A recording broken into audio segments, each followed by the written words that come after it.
നമസ്കാരം. ഇന്നൊരു പ്രത്യേക വിഷയമാണ്.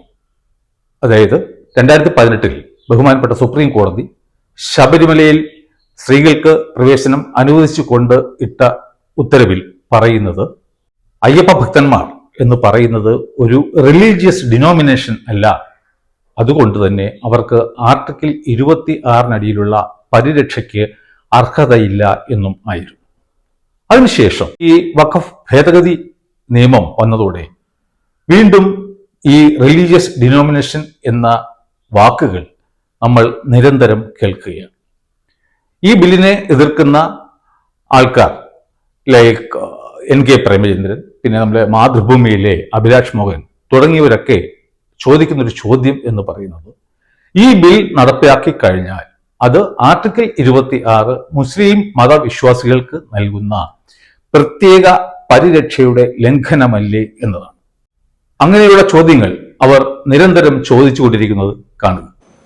Four reasons I am suggesting. Number one is the provisions of the bill violates fundamental rights envisaged in Article 25 to 28 of the Constitution. It violates Article 13(2) of the Constitution. And the third one is the bill is against the basic feature of secularism enshrined in our Constitution that cannot be altered, because it is the basic features of the Constitution that cannot be altered or changed. It is absolutely a religious activity come within the purview of Article 26 of the Constitution. This is government is intruding into the religious freedom of a particular community. Yuvraj Gokul എന്റെ കയ്യിലിരിക്കുന്നത് നോക്കൂ, Indian ഭരണഘടനയാണ്. ഈ ഭരണഘടന ഇങ്ങനെ തുടർന്നാൽ നമുക്ക് അതിനകത്ത് article 26 കാണാൻ കഴിയും. ആർട്ടിക്കിൾ 26 ഇങ്ങനെയാണ് പറയുന്നത്: freedom to manage religious affairs subject to public order, morality and health. Every religious domination or any section thereof shall have the right: A, to establish and maintain institutions for religious and charitable purposes; B, to manage its own affairs in matters of religion; C, to own and acquire movable and immovable property; and D, to administer such property in accordance with law. അതായത് ഈ രാജ്യത്ത് മതസ്ഥാപനങ്ങളെ സംബന്ധിച്ച് അവർക്ക് അവരുടെ property on ചെയ്യാനും maintain ചെയ്യാനുമുള്ള മൗലികാവകാശം ഉണ്ട് എന്നിരിക്കെ മുസ്ലിം മതവിഭാഗത്തിന്റെ അത്തരം ഒരു അവകാശത്തിന്റെ മുകളിൽ സർക്കാർ കടന്നു കയറേണ്ട എന്താവശ്യമുണ്ട്? മിക്കവാറും എല്ലാ ചർച്ചയിലും ആങ്കർമാർക്ക് എന്താണ് ആർട്ടിക്കിൾ 26 എന്ന് അറിയില്ല എന്നുള്ളതാണ് സത്യം. അത്തരത്തിലുള്ള ഒരു ചോദ്യം ശ്രീജിത്ത് പണിക്കരോട് ചോദിക്കുന്നത് കാണുക. മറ്റൊരു പ്രധാനപ്പെട്ട ഒരു കാര്യം, ഇത് ആർട്ടിക്കിൾ 26, അതായത് ഒരു വ്യക്തിക്ക് അവന്റെ മതത്തിൽ വിശ്വസിക്കാനും അതുമായി ബന്ധപ്പെട്ടിട്ടുള്ള അവകാശാധികാരങ്ങൾ കൊടുക്കുന്ന ഇന്ത്യൻ ഭരണഘടനയുടെ ആർട്ടിക്കിൾ, അതിന്റെ നേരെയുള്ള വയലേഷൻ ആണ് വഖഫ് ഭേദഗതി ബിൽ എന്നാണ് ഇവരുടെ ഒരു പക്ഷം. ഇത് എത്രത്തോളം ശരിയാണ് ഈ ആർഗ്യുമെന്റ്? ആർട്ടിക്കിൾ 25 ഒരു പൗരന് ഏത് മതത്തിലും വിശ്വസിക്കാനും അത് പ്രചരിപ്പിക്കാനും ഉള്ള അവകാശം നൽകിയിരിക്കുന്നു. ഇവിടെ ആർട്ടിക്കിൾ 26 കുറിച്ചിട്ടുള്ള ചോദ്യം ജസ്റ്റ് ഉന്നയിച്ചതിന് ശേഷം നേരെ 25 സബ്ജക്റ്റിനെ കുറിച്ചിട്ട് സംസാരിക്കുന്നു. എന്നാൽ എന്നെ അത്ഭുതപ്പെടുത്തിയത് ശ്രീജിത്ത് പണിക്കരുടെ മറുപടിയായിരുന്നു. സാധാരണഗതിയിൽ ഏത് വിഷയവും വളരെ വസ്തുനിഷ്ഠമായി പഠിച്ച് സത്യസന്ധമായും നിഷ്പക്ഷമായും അത് ജനലക്ഷങ്ങളിലേക്ക് എത്തിക്കുന്ന ഒരു വ്യക്തിയാണ് അദ്ദേഹം.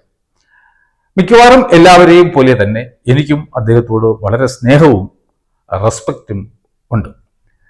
ഞാൻ CAA കുറിച്ചും നമ്മുടെ നേതാജി സുഭാഷ് ചന്ദ്രബോസിന്റെ തിരോധാനത്തിനെ കുറിച്ചും ഒക്കെ ഉള്ള വിവരശേഖരണം നടത്തിയത് അദ്ദേഹത്തിൽ നിന്നും മാത്രമായിരുന്നു. കാരണം അത്ര വസ്തുനിഷ്ഠമാണ്, നമുക്ക് എപ്പോഴും ആശ്രയിക്കാൻ പറ്റുന്ന ഇൻഫർമേഷനാണ് അദ്ദേഹം തന്നുകൊണ്ടിരിക്കുന്നത്. അതുകൊണ്ട് തന്നെ അദ്ദേഹത്തിന് അഥവാ എന്തെങ്കിലും തെറ്റ് പറ്റിയാൽ അത് അദ്ദേഹത്തിന്റെ ശ്രദ്ധയിൽ കൊണ്ടുവരേണ്ടത് എൻ്റെ ഒരു കടമയായി ഞാൻ കാണുകയാണ്. കാരണം അല്ലാത്ത പക്ഷം അദ്ദേഹം വരുത്തുന്ന തെറ്റ് ജനലക്ഷങ്ങൾ ശരിയായി ധരിക്കും. അതുകൊണ്ടാണ് അങ്ങനെ ഉള്ള ഒരു ഉദ്യമത്തിനാണ് ഞാൻ ഇവിടെ മുതിരുന്നത്. അബൌട്ട് ആർട്ടിക്കിൾ 26 അദ്ദേഹത്തിന്റെ ഉത്തരം കാണുക. ആർട്ടിക്കിൾ 26 പ്രധാനമായിട്ടും 25 മതവിശ്വാസം ഒക്കെ പിന്തുടരാമെന്നാണെങ്കിൽ 26 പറയുന്നത് മതപരമായിട്ടുള്ള ഓർഗനൈസേഷൻസ് ഉണ്ട്. അത്തരത്തിലുള്ള ഓർഗനൈസേഷൻസിന് അവരുടെ മതപരമായ കാര്യങ്ങളുമായി ബന്ധപ്പെട്ട് അവരുടെ ഇൻസ്റ്റിറ്റ്യൂഷൻസ് റൺ ചെയ്യാൻ, പ്രോപ്പർട്ടി സമാഹരിക്കുന്നതിന് വേണ്ടിയിട്ടൊക്കെയുള്ള സ്വാതന്ത്ര്യമുണ്ട് എന്നാണ്. അപ്പോൾ പ്രത്യക്ഷത്തിൽ നമ്മൾ നോക്കിക്കഴിഞ്ഞാൽ വഖഫ് ബോർഡ് എന്ന് പറയുന്നതിന് ഇതിനെല്ലാമുള്ള അവകാശമുണ്ട്. റിലീജിയസ് അഫയേഴ്സ് അവർക്ക് നോക്കാം, ഇൻസ്റ്റിറ്റ്യൂഷൻസ് മാനേജ് ചെയ്യാം, അതേപോലെ തന്നെ പ്രോപ്പർട്ടി അക്വയർ ചെയ്യുന്നതിനും പ്രശ്നമൊന്നുമില്ല. അപ്പം ഞാൻ അനാവശ്യമായിട്ട് ഒരു പ്രോപ്പർട്ടി എൻ്റേതാണ്, അത് എൻ്റെ ആർട്ടിക്കിൾ 26 ആണ് എന്ന് ക്ലെയിം ചെയ്യുന്ന സമയത്ത് നിരവധി രേഖകളുള്ള മനുഷ്യരുടെ ആർട്ടിക്കിൾ 21 വയലേറ്റ് ചെയ്യപ്പെടുകയാണ്. പുതിയതായിട്ട് വന്നിരിക്കുന്ന ഭേദഗതിയിൽ എനിക്ക് ഡൗട്ടുള്ള ഒരേ ഒരു പോയിന്റ് ഇതാണ്. അതായത് although there is A reason, valid reason, ഈ മറ്റു മതസ്ഥരെ കൂടി ഇതിൽ ഉൾപ്പെടുത്തുന്നതിനുള്ള കാരണം ഇന്നതാണ് എന്ന് പറയുമ്പോൾ പോലും ആർട്ടിക്കിൾ 26 അനുസരിച്ച് വേണമെങ്കിൽ അവർക്ക് പറയാം ഞങ്ങളുടെ മതസ്ഥാപനമാണ്, മറ്റു മതസ്ഥാപനങ്ങളിൽ അതിന്റെ ബോർഡുകളിൽ ഇതേപോലെ ഇതര മതസ്ഥരില്ലല്ലോ, അപ്പോൾ എന്തുകൊണ്ടാണ് ഇങ്ങനെ വരുന്നത് എന്ന് ചോദിച്ചു കഴിഞ്ഞാൽ ഒരു പക്ഷേ കോടതി പരിഗണിക്കാൻ സാധ്യതയുള്ള കാര്യമാണ്. സത്യത്തിൽ ഇവരുടെയൊക്കെ ധാരണ തെറ്റാണ്. ഒരു ദുഃഖകരമായ കാര്യം എന്താണെന്ന് വെച്ച് കഴിഞ്ഞാൽ മിക്കവാറും എല്ലാവരും തന്നെ റിലീജിയസ് ഡിനോമിനേഷൻ എന്നത് റിലീജിയസ് മൈനോറിറ്റി എന്ന് തെറ്റിദ്ധരിക്കുന്നു. അപ്പോൾ ഇവരെയൊക്കെ കേൾക്കുന്ന ആൾക്കാരും അതേ ഒരു ധാരണ വച്ചു പുലർത്തുന്നു. അപ്പോൾ എന്താണ് ഈ റിലീജിയസ് ഡിനോമിനേഷൻ? അതിന് വഖഫ് ബോർഡുമായിട്ടോ വഖഫ് ആക്ടുമായിട്ടോ എന്തെങ്കിലും ബന്ധം ഉണ്ടോ എന്നാണ് നമ്മളിവിടെ പരിശോധിക്കാൻ പോകുന്നത്. ഡ്രാഫ്റ്റ് കോൺസ്റ്റിറ്റ്യൂഷനിൽ ആർട്ടിക്കിൾ 20 ആദ്യം ഈ വിഷയം പരിഗണിച്ചിരുന്നത്. 1948 ഡിസംബർ 7 ഇതിന്മേലുള്ള ചർച്ച. അന്ന് ഡോക്ടർ അംബേദ്കർ ആവശ്യപ്പെട്ടതിന്റെ അടിസ്ഥാനത്തിൽ മറ്റ് മൗലികാവകാശങ്ങൾക്ക് ബാധകമായ പോലെ തന്നെ ഈ അവകാശങ്ങൾക്കും public order, morality and health ബാധകമാക്കണം എന്ന് അദ്ദേഹം ആവശ്യപ്പെട്ടതിന്റെ അടിസ്ഥാനത്തിൽ അതും അന്ന് തന്നെ അംഗീകരിക്കപ്പെട്ടു. എന്താണ് ആർട്ടിക്കിൾ 26 പറയുന്നത്? പൊതുക്രമത്തിനും ധാർമ്മികതയ്ക്കും ആരോഗ്യത്തിനും വിധേയമായി എല്ലാ റിലീജിയസ് ഡിനോമിനേഷനും അതിൻ്റെ ഉപവിഭാഗങ്ങൾക്കും ചില പ്രത്യേകം അവകാശങ്ങൾ ഉണ്ടായിരിക്കുന്നതാണ് എന്നാണ് അവിടെ പറഞ്ഞിരിക്കുന്നത്. അതെന്തൊക്കെയാണ്? ഒന്നാമതായി, മതപരമോ സാന്ത്വനപരമോ ചാരിറ്റബിൾ ആയ ലക്ഷ്യങ്ങൾക്ക് വേണ്ടി ഇൻസ്റ്റിറ്റ്യൂഷൻസ് തുടങ്ങുന്നതിനും അത് സംരക്ഷിക്കുന്നതിനും അവർക്ക് അവകാശം ഉണ്ടായിരിക്കുന്നതാണ്. രണ്ടാമതായിട്ട്, അവരുടെ മതപരമായ കാര്യങ്ങൾ അവർക്ക് തന്നെ സ്വതന്ത്രമായി കൈകാര്യം ചെയ്യാവുന്നത് ആണ്. അവർക്ക് വസ്തുവകകൾ നേടിയെടുക്കുന്നതിനും അത് സംരക്ഷിക്കുന്നതിനും അതിൻ്റെ ഉടമസ്ഥൻ ആകുന്നതിനും അവകാശം ഉണ്ടായിരിക്കുന്നതാണ്. അങ്ങനെ നേടിയെടുക്കുന്ന വസ്തുക്കൾ നിയമപ്രകാരം കൈകാര്യം ചെയ്യുന്നതിനും അതായത് ഭരിക്കുന്നതിനും അവർക്ക് അവകാശമുണ്ടായിരിക്കുന്നതാണ്. ഇവർക്കൊക്കെ ചില പ്രത്യേക ദർശനങ്ങൾ കാണും, മതപരമായ ദർശനങ്ങൾ. അത്തരം ദർശനങ്ങൾ അവരെയൊക്കെ ഒരു പ്രത്യേക കമ്മ്യൂണിറ്റിയായിട്ട് ചേർത്ത് നിർത്തുന്നു എന്നുള്ളതാണ് വസ്തുത. ഇതിനെ സംബന്ധിച്ച് കേരള ഹൈക്കോടതി 1993 മാർച്ച് 17 പുറപ്പെടുവിച്ച ഉത്തരവിൽ പറയുന്നത്, ഒരേ പേരിൽ അറിയപ്പെടുന്നതും ഒരു വർഗമായി കണക്കാക്കപ്പെടുന്നതും ആയ വ്യക്തികളുടെ കൂട്ടായ്മയാണ് റിലീജിയസ് ഡിനോമിനേഷൻ. അതിലെ അംഗങ്ങൾക്കെല്ലാം ഒരേ വിശ്വാസം ആയിരിക്കും. അതിലുപരി അവർക്ക് ഒരു ആത്മീയ സംഘടനയും ഉണ്ടായിരിക്കുന്നതാണ്. അത്തരം മിക്കവാറുമുള്ള എല്ലാ റിലീജിയസ് ഡിനോമിനേഷന്റെയും പേര് അവരുടെ സ്ഥാപകനുമായിട്ട് ബന്ധപ്പെട്ടത് ആയിരിക്കും. ആരാണോ അത്തരത്തിൽ ഒരു ഉപമത വിഭാഗം വിഭാവന ചെയ്തത് അദ്ദേഹത്തിന്റെ പേരിലായിരിക്കും മിക്കവാറും കേസുകളിൽ അത്തരം ഡിനോമിനേഷൻസ് അറിയപ്പെടുക. നമുക്ക് എങ്ങനെ ഒരു ഡിനോമിനേഷനെ തിരിച്ചറിയാം? അവരെ തിരിച്ചറിയുന്നത് അവരുടെ ഇടയിൽ കൂട്ടായ്മ ഉണ്ടാക്കാൻ വേണ്ടി ഉള്ള ഉപദേശങ്ങളുടെയും തത്വങ്ങളുടെയും വിശ്വാസങ്ങളുടെയും പ്രത്യേകത കൊണ്ട് ആയിരിക്കും. അത്തരം ഡിനോമിനേഷനുകളെ തിരിച്ചറിയുന്നതും അവരുടെ ഇടയിൽ കൂട്ടായ്മ ഉറപ്പിക്കുന്നതിനായി ഉണ്ടാക്കപ്പെട്ടതും അവർ അനുവർത്തിക്കുന്നതുമായ ഉപദേശങ്ങളുടെയും തത്വങ്ങളുടെയും വിശ്വാസങ്ങളുടെയും പേരിൽ അല്ലെങ്കിൽ പുറത്ത് ആയിരിക്കും. തുടർന്ന് കോടതി പറയുന്നു, അത്തരം അവകാശങ്ങൾ ആർട്ടിക്കിൾ 26 അടിയിലുള്ള അവകാശങ്ങൾ അത്തരം റിലീജിയസ് ഡിനോമിനേഷൻസിന് വേണ്ടി മാത്രമാണ്. അതുമല്ല, വഖഫ് ബോർഡിന് ഒരു റിലീജിയസ് ഡിനോമിനേഷനായി അവതരിച്ച് അല്ലെങ്കിൽ അഭിനയിച്ചുകൊണ്ട് ആർട്ടിക്കിൾ 26 പറയുന്ന അവകാശങ്ങൾ തേടാൻ കഴിയില്ല എന്നാണ് കോടതി അസന്നിഗ്ധമായി പ്രഖ്യാപിച്ചത്. ഇനി നമുക്ക് ഓരോ മതത്തിലെയും ചില ഡിനോമിനേഷൻസിനെ പരിചയപ്പെടാം. ഹിന്ദു മതത്തിൽ വൈഷ്ണവിസം, ശൈവിസം, ശക്തിസം എന്നൊക്കെ പറയുന്നത് റിലീജിയസ് ഡിനോമിനേഷൻസ് ആണ്. ക്രിസ്ത്യൻ മതത്തിന് അടിയിലുള്ള ഒരു റിലീജിയസ് ഡിനോമിനേഷനാണ് ഫ്രാൻസിക്കാൻ മിഷണറീസ് ഓഫ് മേരി എന്ന് പറയുന്നത്. അത് സ്ത്രീകൾക്ക് വേണ്ടി മാത്രമുള്ള ഒരു കൂട്ടായ്മയാണ്. അതിന്റെ പ്രത്യേകത എന്ന് പറയുന്നത് അതിൽ ആരെങ്കിലും മെമ്പർ ആയിക്കഴിഞ്ഞാൽ ആ നിമിഷം അവർക്ക് സിവിൽ ഡെത്ത് സംഭവിക്കുകയാണ്. എന്ന് വെച്ചാൽ ഇപ്പൊ നമുക്ക് എല്ലാവർക്കും അറിയാം സിവിൽ ഡെത്ത് എന്താണെന്നുള്ളത്. ആ സംഘടനയിൽ ജോയിൻ ചെയ്തു കഴിഞ്ഞാൽ പിന്നെ ഒരു വ്യക്തിക്ക് ജീവിതകാലത്ത് വന്നിട്ട് ഈ ഒരു പ്രോപ്പർട്ടിയും ഓൺ ചെയ്യാൻ സാധിക്കില്ല. അതല്ല, അവർ എന്തെങ്കിലും ജോലി എടുക്കുകയാണെന്ന് വിചാരിക്കുക, ഒരു ടീച്ചറുടെ ജോലി, അവർക്ക് ശമ്പളം കിട്ടും, അതുപോലും അവർക്ക് എടുക്കാൻ പറ്റില്ല, അത് സംഘടനയ്ക്ക് കൊടുക്കണം. അങ്ങനെയുള്ള വ്യക്തികൾക്ക് മദ്രാസ് ഹൈക്കോടതി ഒരു ഉത്തരവിലൂടെ അവർ ആർട്ടിക്കിൾ 26 പരിരക്ഷകൾക്ക് അർഹരാണ് എന്ന് പറഞ്ഞുകൊണ്ട് അവർക്ക് ഇതിൽ നിന്നും ഈ ഇൻകം ടാക്സ് അടയ്ക്കുന്നതിൽ നിന്നും ഒഴിവാക്കപ്പെടുകയാണ് ഉണ്ടായത്. ഇപ്പോൾ നമുക്ക് ഒരു ഏകദേശ ധാരണ എന്താണ് ഈ റിലീജിയസ് ഡിനോമിനേഷൻ എന്ന് ഉണ്ടായിക്കാണും എന്ന് ഞാൻ വിചാരിക്കുന്നു. ഇനി നമുക്ക് മുസ്ലിം മതത്തിലെ ഒന്നോ രണ്ടോ റിലീജിയസ് ഡിനോമിനേഷനെ പരിചയപ്പെടാം. അതിൽ ഒന്നാമത്തേതാണ് സൂഫി. അവരെ ഒരു റിലീജിയസ് ഡിനോമിനേഷനായി കണക്കാക്കപ്പെടുന്നു. മറ്റൊരു ഡിനോമിനേഷനാണ് സൈദിയ. അതും ഈ മുസ്ലിം മത വിഭാഗത്തിന് അടിയിൽ വരുന്ന ഒന്നാണ്. അതല്ലാതെ നമ്മൾ വിചാരിക്കും പോലെ ഈ റിലീജിയസ് ഡിനോമിനേഷൻ എന്ന് പറയുന്നത് റിലീജിയസ് മൈനോറിറ്റി അല്ല എന്ന് ഞാൻ അടിവരയിട്ട് പറയുകയാണ്. ഇനി നമ്മൾ പരിശോധിക്കേണ്ടത് വഖഫ് ബോർഡിന് നമ്മുടെ MP NK പ്രേമചന്ദ്രൻ പറഞ്ഞതുപോലെ ആർട്ടിക്കിൾ 25, 26, 27, 28 ഇങ്ങനെ വല്ല അവകാശങ്ങളും ഉണ്ടോ എന്നുള്ളതാണ്. അതിലേക്ക് പോകുന്നതിന് മുമ്പ് ഞാൻ നിങ്ങളുടെ ശ്രദ്ധ ശ്രീ MN ദാസിന്റെ the laws relating to partition എന്ന് പറയുന്ന ബുക്കിലെ 813 പേജിലേക്ക് ക്ഷണിക്കുകയാണ്. അവിടെ എന്താണ് പറഞ്ഞിരിക്കുന്നത് എന്ന് ഞാൻ ഇതിൽ പിൻ ചെയ്തിട്ടുണ്ട്. അത് നിങ്ങൾക്ക് വായിക്കാവുന്നതുമാണ്. അതിന്റെ മലയാള അർത്ഥം എന്ന് പറയുന്നത് വഖഫ് ആക്ടിന് കീഴിൽ ഉണ്ടാക്കപ്പെട്ട വഖഫ് ബോർഡിന് ആർട്ടിക്കിൾ 26 പറയുന്ന അവകാശങ്ങൾ ഉണ്ടായിരിക്കുന്നതല്ല. വഖഫ് ബോർഡ് എന്ന് പറയുന്നത് ഏകവിശ്വാസമോ ഓർഗനൈസേഷനോ ഉള്ള വ്യക്തികളുടെ ഒരു കൂട്ടായ്മ അല്ല. ഒരു സംസ്ഥാനത്തിന് കീഴിലെ വഖഫുകളുടെ പ്രവർത്തനത്തിന് മേൽനോട്ടം വഹിക്കുന്ന ഒരു സ്റ്റാറ്റ്യൂട്ടറി ബോഡി മാത്രമാണ് വഖഫ് ബോർഡ്.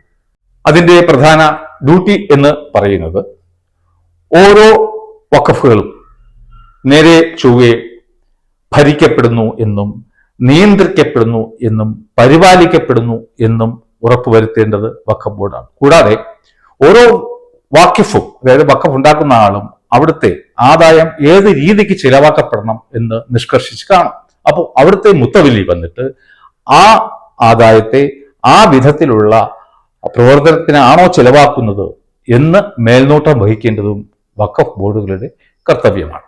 വഖഫ് ബോർഡ് എന്ന് പറയുന്നത് വ്യക്തികളുടെ ഒരു കൂട്ടായ്മയോ ഒരു കമ്പനിയുടെ സ്വഭാവം പോലും ഉള്ള ഒരു സംഗതിയോ മുസ്ലിം മതവിശ്വാസികൾക്ക് അപ്പോയിന്റ് ചെയ്യപ്പെടാനുള്ള, നിയമിക്കപ്പെടാനുള്ള ഒരു പ്രസ്ഥാനമോ അല്ല. വഖഫ് ബോർഡ് ഒരു സ്റ്റാറ്റ്യൂട്ടറി ബോഡി മാത്രമാണ്. അല്ലാതെ മുസ്ലിം മത പണ്ഡിതർക്കും മതശാസ്ത്രജ്ഞർക്കും നിയമനം നൽകാനുള്ള ഒരു ബോഡി അല്ല. അതിന്റെ ലക്ഷ്യം, അല്ലെങ്കിൽ അത് ഉണ്ടാക്കപ്പെട്ടതിന്റെ പുറകുള്ള ലക്ഷ്യം അതാത് സ്റ്റേറ്റുകളിലെ വഖഫുകൾ നേരെ ഭരിക്കപ്പെടുന്നു എന്ന് ഉറപ്പുവരുത്തുക മാത്രമാണ് എന്നാണ് MN ദാസിന്റെ മേൽപ്പറഞ്ഞ ബുക്കിൽ നിന്നും നമുക്ക് മനസ്സിലാക്കാൻ സാധിക്കുന്നത്. അതിനാൽ മേൽപ്പറഞ്ഞ നിയമവശത്തിന്റെ അടിസ്ഥാനത്തിൽ മാത്രമായിരിക്കണം ഇനി നാം വഖഫുമായി ബന്ധപ്പെട്ട എല്ലാ ചോദ്യങ്ങൾക്കും ഉത്തരം കണ്ടെത്തേണ്ടത്. ഇനി നമുക്ക് വഖഫ് ബോർഡിന് റിലീജിയസ് ഡിനോമിനേഷനോ മറിച്ച് അതുമല്ലെങ്കിൽ കുറഞ്ഞപക്ഷം മുസ്ലിം മതവുമായി എന്തെങ്കിലും ബന്ധമുണ്ടോ എന്ന് നിയമപരമായി നമുക്ക് പരിശോധിക്കാം. 17/3/93 അന്നത്തെ വഖഫ് ചെയർമാനായിരുന്ന പൂക്കോയ തങ്ങൾ കൊടുത്ത റിട്ട് പെറ്റീഷനിൽ ഇക്കാര്യം വിശദമായി പ്രതിപാദിക്കുന്നുണ്ട്. അതുമായി ബന്ധപ്പെട്ട ഒരു സുപ്രധാന കേസ് 1993 മാർച്ച് മാസം 17-ാം തീയതി ബഹുമാനപ്പെട്ട കേരള ഹൈക്കോടതി ഉത്തരവ് പറഞ്ഞിട്ടുണ്ട്. അതിൽ പ്രധാനമായും പരിശോധിച്ചത് ഈ വഖഫ് ബോർഡിന് ആർട്ടിക്കിൾ 26 എന്തെങ്കിലും ബന്ധം ഉണ്ടോ എന്നുള്ളത് ആയിരുന്നു. കോടതി പറയുന്നു, ആർട്ടിക്കിൾ 26 എന്ന് പറയുന്നത് റിലീജിയസ് ഡിനോമിനേഷനും അതിന്റെ ഉപവിഭാഗങ്ങൾ വല്ലതും ഉണ്ടെങ്കിൽ അവയ്ക്ക് മാത്രം, റിപ്പീറ്റ്, മാത്രം ബാധകമായ ഒന്നാണ്. ഒരു ബോഡി കോർപ്പറേറ്റ് ആയ, അതായത് ഒരു കമ്പനിക്ക് സമാനമായ വഖഫ് ബോർഡിന് അത് ക്ലെയിം ചെയ്യാനുള്ള യാതൊരുവിധ അവകാശവുമില്ല. അത് ഇപ്പോൾ കൈയാളുന്ന അധികാരം എന്ന് പറയുന്നത് ഒരിക്കൽ അല്ലെങ്കിൽ ഒരു കാലത്ത് മതേതര സർക്കാർ കൈകാര്യം ചെയ്തിരുന്ന വിഷയങ്ങൾ ആയിരുന്നു. ഈ വഖഫ് ബോർഡ് എന്ന് പറയുന്നത് സംസ്ഥാന സർക്കാരിന്റെ ഒരു ഇൻസ്ട്രുമെന്റ് ആണ്.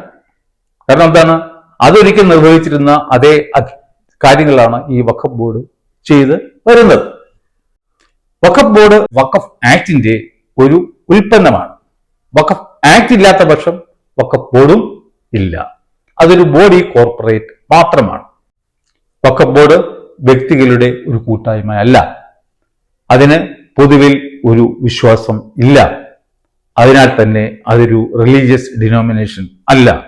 അതുകൊണ്ട് തന്നെ അതിന് ആർട്ടിക്കിൾ 26 പറയുന്ന പ്രത്യേക പരിരക്ഷയോ അവകാശങ്ങളോ സിദ്ധിക്കുന്നതല്ല എന്നാണ് ഹൈക്കോടതി അന്ന് പ്രഖ്യാപിച്ചത്. ഇത് ആർക്കെങ്കിലും വായിക്കണം എന്നുണ്ടെങ്കിൽ 1993 കേരള 308 എന്ന സൈറ്റേഷനിൽ നിന്നും മനസ്സിലാക്കാവുന്നതാണ്. മറ്റൊരു കാര്യം കൂടി ഞാൻ നിങ്ങളുടെ ശ്രദ്ധയിൽപ്പെടുത്താൻ ആഗ്രഹിക്കുകയാണ്. പ്രത്യേകിച്ചും വഖഫ് ബോർഡ് എന്ന് പറയുന്നത് മതപരമായ ഒരു സംഗതിയാണെന്ന് പറയുന്ന ആൾക്കാരോട്. വഖഫ് ആക്ടിന്റെ സെക്ഷൻ 38(3) പ്രകാരം അതിലൊരു നിർദ്ദേശം സിഇഒയ്ക്ക് കൊടുത്തിരിക്കുകയാണ്. അദ്ദേഹമാണല്ലോ ഏറ്റവും വലിയ ഓഫീസർ. അദ്ദേഹത്തിനോട് ആവശ്യപ്പെടുന്നു, നിങ്ങൾ ഈ വഖഫുകളുടെ മതപരമായ യാതൊരു കാര്യത്തിലും ഇടപെട്ട് പോകരുത്.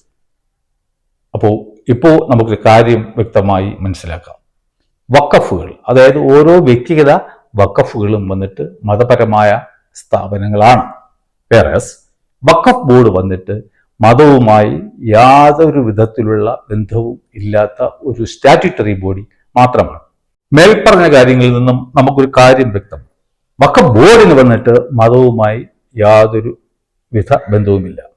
എന്നാൽ മത വിഷയങ്ങൾ കൈകാര്യം ചെയ്യുന്ന വഖഫുകളുടെ പ്രവർത്തനത്തിന് അത് നേരെ ചൊവ്വെ പ്രവർത്തിക്കുന്നു എന്ന് ഉറപ്പ് വരുത്താൻ വേണ്ടി ഉള്ള ഒരു മതേതര സർക്കാരിന്റെ ഒരു ടൂൾ, ഒരു ഇൻസ്ട്രുമെന്റ്, ഒരു ഉപകരണം മാത്രമാണ് ഈ വഖഫ് ബോർഡ് എന്ന് പറയുന്നത്.